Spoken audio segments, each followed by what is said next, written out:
it might sound cliche, serving on a jury really is an essential civic duty in America. The right to a trial by jury, by an impartial jury of your peers, is immortalized by the Sixth Amendment of the United States Constitution. But the truth is, while your peers are supposed to be chosen from a fair cross-section of society, people of color are routinely excluded. So I wanted to start there as I frame this conversation around Juror 52, I believe, is the individual's juror number, along with Derek. If you haven't gotten the news, apparently there's a lot of fuss now about a juror, a black juror to be specific, that did deliberate and find Derek Chauvin guilty of several counts, several charges. But apparently that black juror is a Black Lives Matter supporter. And because of that, folks are screaming that now Mr. Chauvin deserves either a new trial, grounds for an appeal, or immediate release, if you ask some individuals. You know, the thing about it is, when some individuals speak up about a situation that's unfair, they don't understand how much it discredits their initial argument about fairness. Now, again, when they decide to speak so vehemently and be adamant about justice for a certain group or a certain individual, you don't hear anything. It is complete when it comes to a similar scenario, and that scenario might necessitate some sort of justice being applied to it as well. I've always had a tremendous amount of respect for the legal profession and legal professionals, from lawyers to judges to paralegals, legal assistants. But one thing that really sticks out to me is the sparring, the intellectual sparring that occurs within courtrooms. When you're right, you're right. Technically, you're the one that should win, but maybe you don't win, for one reason or another, a technicality, if you will. And in those instances, it's almost like a tacit understanding for all the parties involved, which again are smart people. So I always found it fascinating how in the legal profession, it's the best example of this idea of real recognized real. And obviously, if real recognized real, then real surely will recognize fake.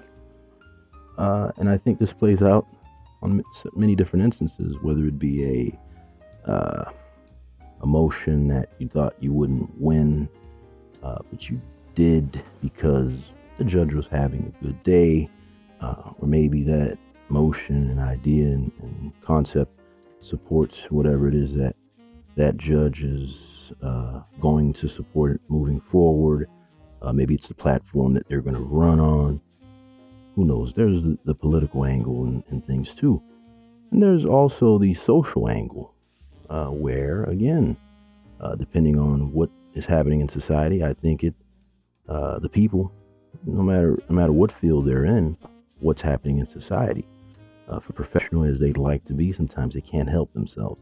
The fact that Derek Chauvin put his knees to the back of George Floyd's neck, and every incident thereafter, meaning in terms of the media coverage, and obviously all of the eyes of the world sort of shifting to Minnesota, makes that experience palpable. I mean, you can feel it, you can hear every word, and while you're going through it, you try your best to act accordingly and be as professional as possible on that stage.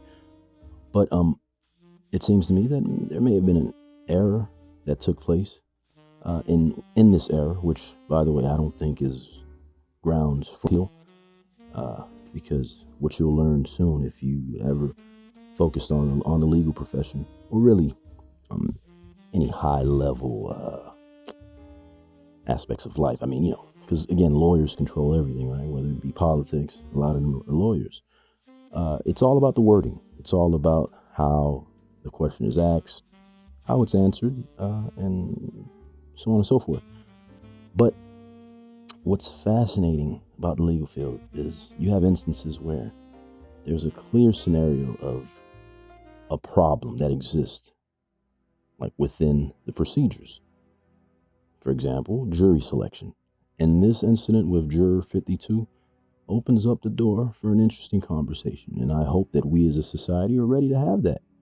And I'm going to try my best to present some clear evidence and facts here to help you understand why the jury selection process and voir dire, preemptory challenges, there are a lot of flaws that exist that, again, point to the elephant in the room, which is A, racism, and B, the white supremacy that continues to advance that objective, which is force the blacks or not allow them to participate fully in the American process.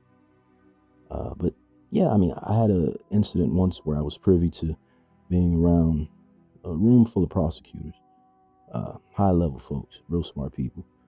And, I'm sitting there taking notes, listening. And we get to a point where we're talking about jury selection, and this was a special presentation by an outside group that does case analysis, and they present a package for you if you have a client that, and this is for defense attorneys, if you have a client that may want to weigh out their, chances in front of the jury. And so they're going through their whole presentation, and it comes time to talk about, I see the slide. The slide says, inherent bias, or something about bias, racial bias, something along those lines. And sure enough, everyone looks up at it. No one says a word, and the presenter just moves on to the next slide.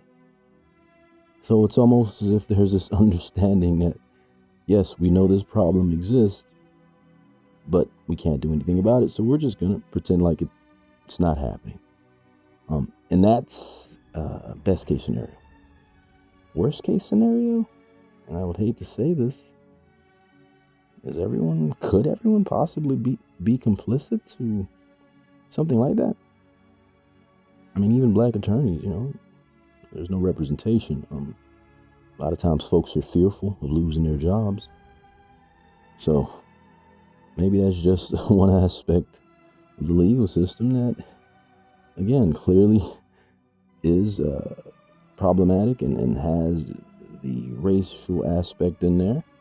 But we're going to all act like it doesn't exist. And that, ladies and gentlemen, is what you call systemic racism.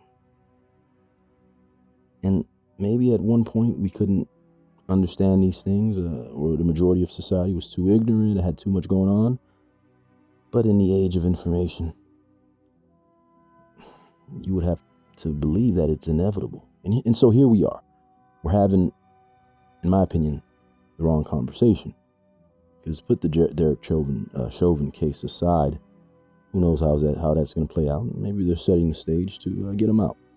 But for those of us that appreciate the law and understand that the law is, or the laws in the United States of America are the best that we have in the whole world, and how we do things is the best. And so with that, there's a certain level of responsibility. And so I implore you to seriously consider how we fix these problems.